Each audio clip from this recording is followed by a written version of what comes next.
This is the lesson 6.3 independent practice, pages 165, 166.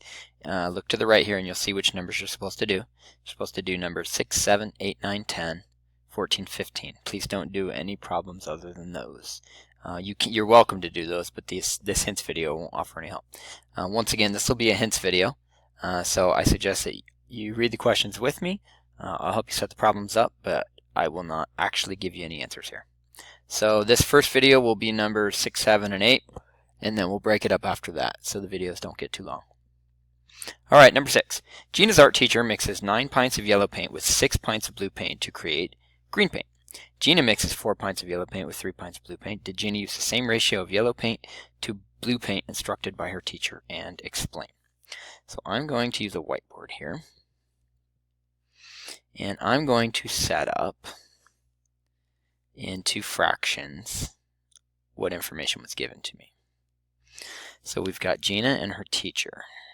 Well, we've got her teacher first, actually. So we've got the teacher, and what does the teacher do? The teacher mixes 9 pints of yellow, so I'm going to put that on top, and 6 pints of blue, so I'm going to put that on bottom. So 9 yellows to 6 blues. And notice I've got the Y and the B to keep myself organized here. And later in the question it says, do they use the same ratios? That means we don't know. So I'm going to put equal and question mark. And now I'm going to put Gina right here.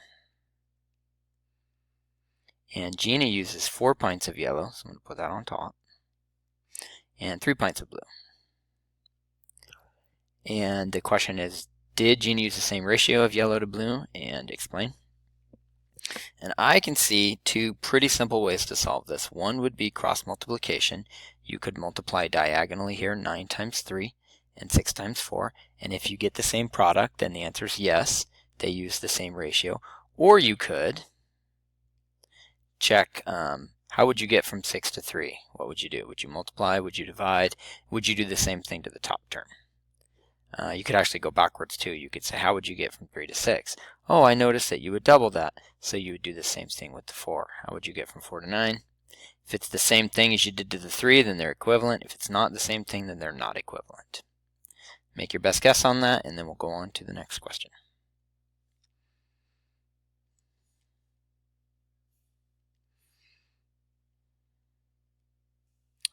So we're going to go ahead and check out numbers 7 and 8 on this video, and then the next questions will come on the next video.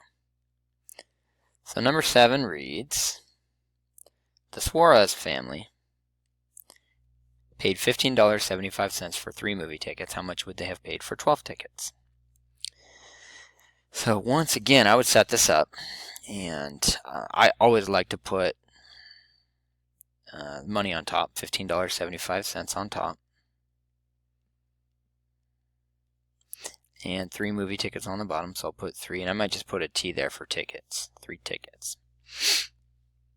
Now some kids would think you have to simplify this. You have to divide $15.75 by 3 to figure out the price for 1 ticket. But if you read carefully, you don't actually want to know the price for 1 ticket. It says how much would they have paid for 12 tickets.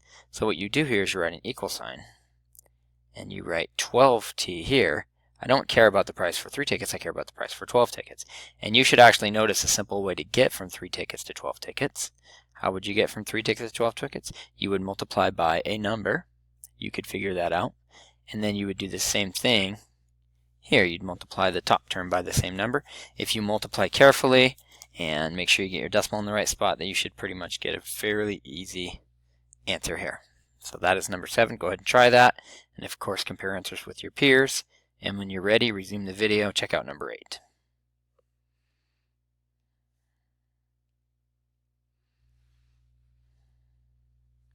Number 8 reads, a grocery store sells snacks by weight. A 6-ounce bag of mixed nuts costs $3.60. Predict the cost of a 2-ounce bag.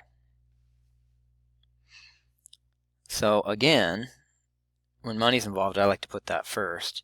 And so the information given to you is that the 6-ounce bag costs $3.60. So you could set up $3.60 over 6 ounces. OZ is an abbreviation for ounces. And again, you could simplify this. You could divide by 6 to find the cost per 1 ounce. And that would work, but if you look carefully, it actually asks you to find the cost of a 2 ounce bag. You should be able to figure out an easy way to do that. If you wrote equals here, and you don't know the cost, so you could put a question mark, but you're trying to figure out the cost of a 2 ounce bag, you should be able to figure out fairly easily how to divide to get from a 6 ounce bag to a 2 ounce bag. And as soon as you figure out that number that you need to divide by, you would do the same thing to $3.60. And that should be a fairly easy way to calculate number 8. Okay, when you're ready, you can load the next video to check out numbers 9 and 10.